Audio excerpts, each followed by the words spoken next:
coincide with the release of Daniel Craig's new Bond film, No Time to Die, I thought, let me review all of his previous outings at Bond. Let me see which ones were good, which ones are rubbish, Spectre and Quantum of Solace, and let's see which ones still hold their own to this day. So let's begin where it all began, Casino Royale. Casino Royale was released in 2006, directed by Martin Campbell, and it stars Daniel Craig in his first outing as Bond, Mads Mikkelsen, Eva Green, Jeffrey Wright, and Dame Judi Dench.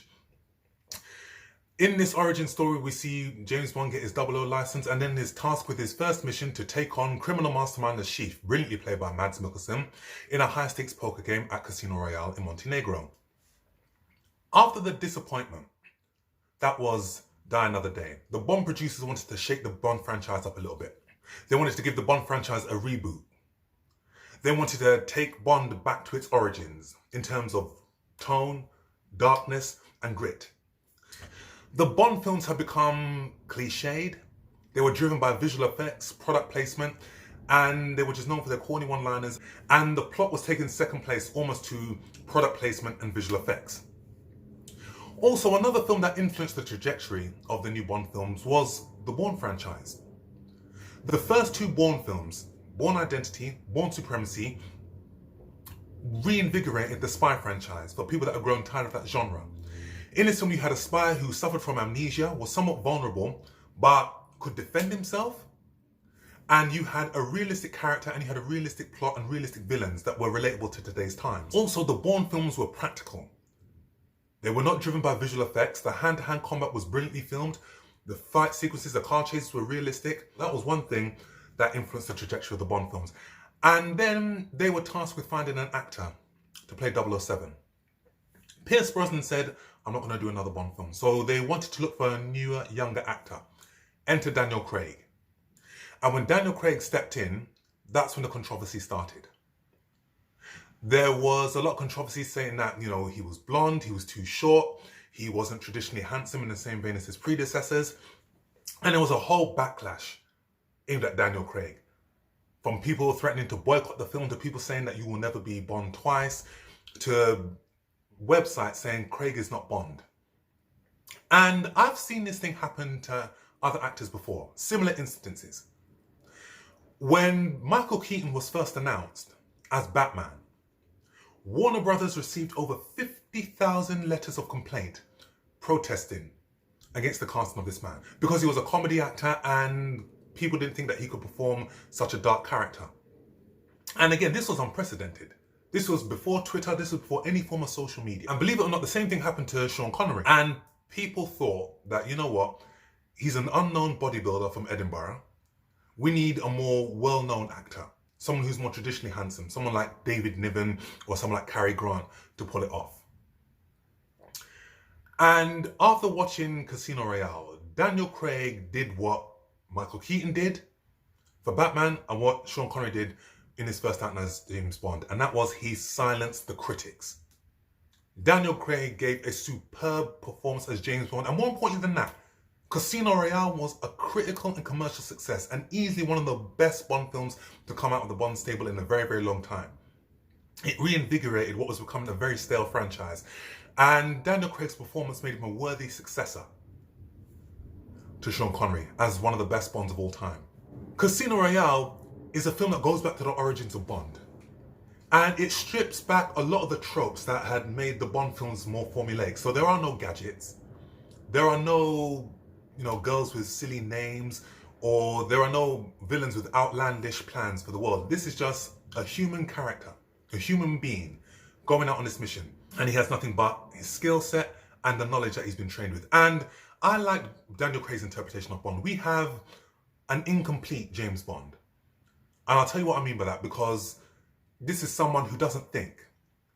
He is just someone who shoots first and asks questions later. The opening scene of this film is just exhilarating.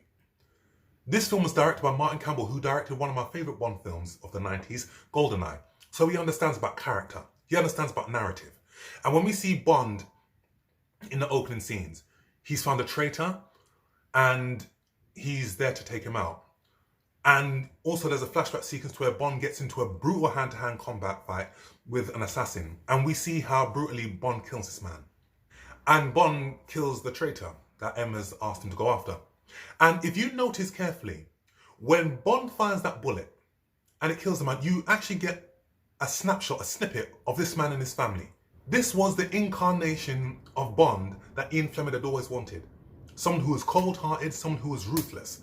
And we saw that same ruthlessness in Goldfinger, where Sean Connery is making out with this girl, and then there's a guy that comes up with a baton ready to come and club him over the head, and he sees the reflection of the person in the woman's eye. And Bond, showing how cold-hearted he is, he lets the woman get hit over the head, and then starts to defend himself.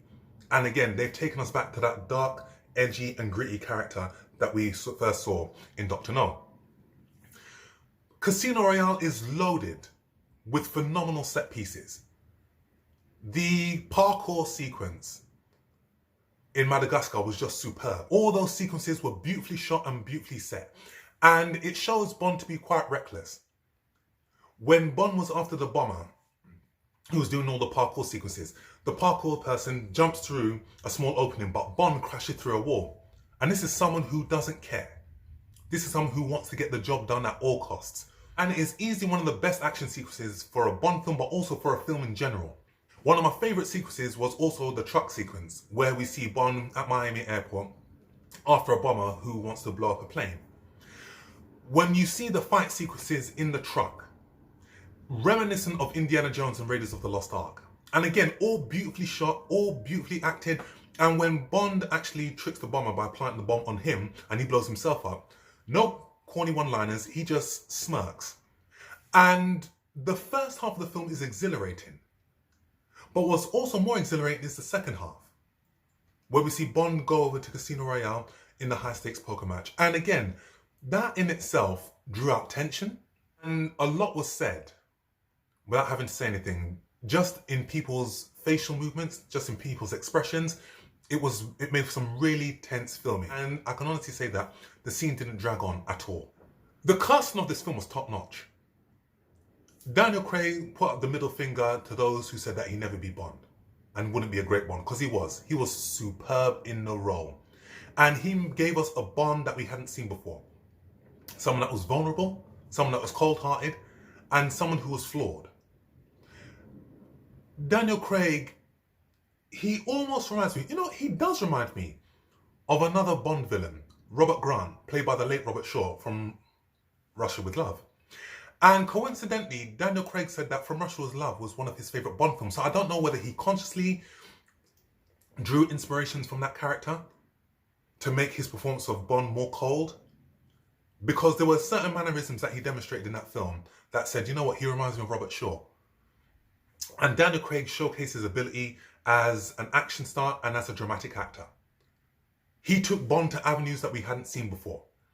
We saw Bond get poisoned and nearly died. We saw Bond fall in love. We saw Bond show his vulnerability when he gets tricked by Vesper.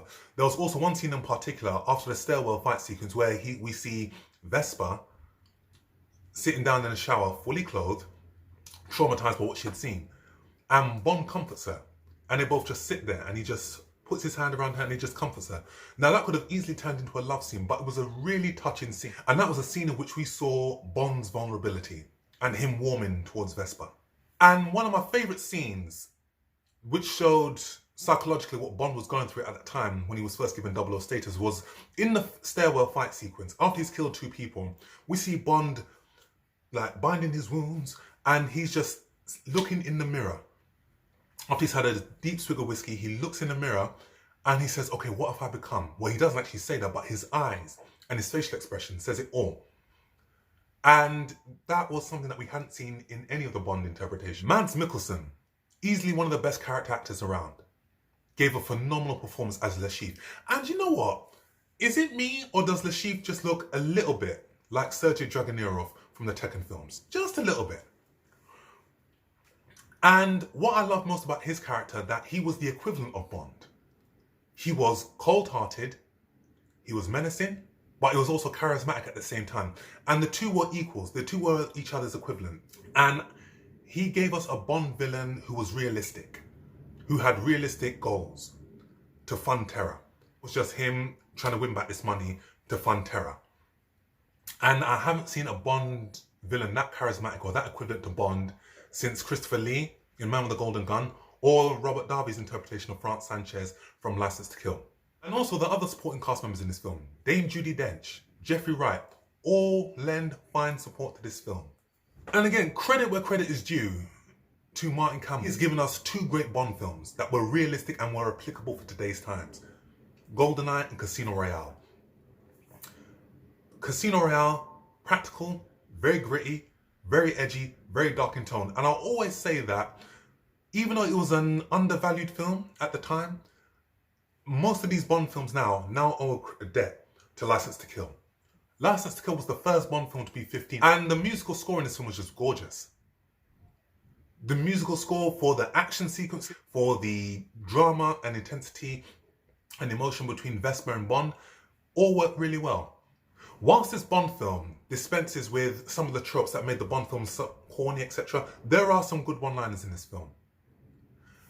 Daniel Craig delivers two of the best lines in this film, where he orders a vodka martini. Vodka martini.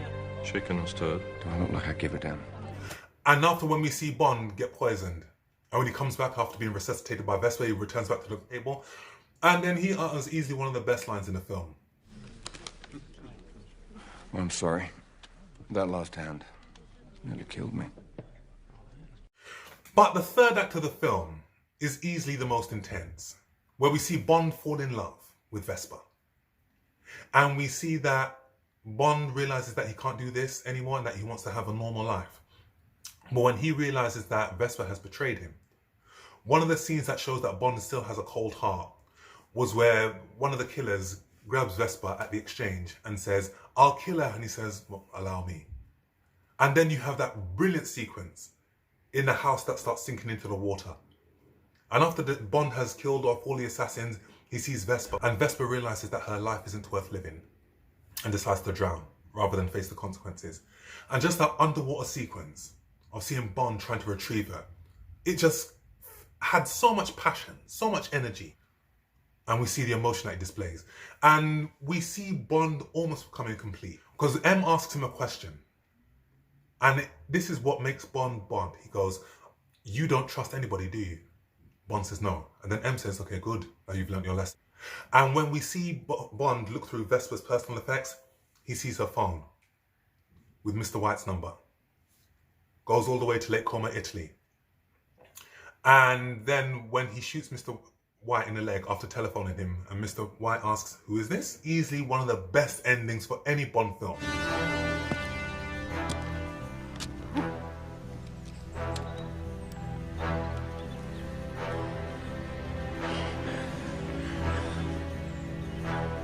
The name's Bond. James Bond. Daniel Craig easily surpassed all my expectations. He gave us one of the best Bond films in a long time, and it reinvigorated the franchise. And this is a film that I'll give a very, very strong 10 out of 10. It wasn't just a great action film, it was just a great film in general. So that's the first Bond film done. Now I've got to go watch Quantum of Solace again. Shit. Jesus. But that's my review. So please hit that subscribe button, hit the like button. That will help the channel grow. There will be more of these reviews coming. Leave your comment with what is your favourite Bond film thus far, and I shall see you on the next film review. Take care.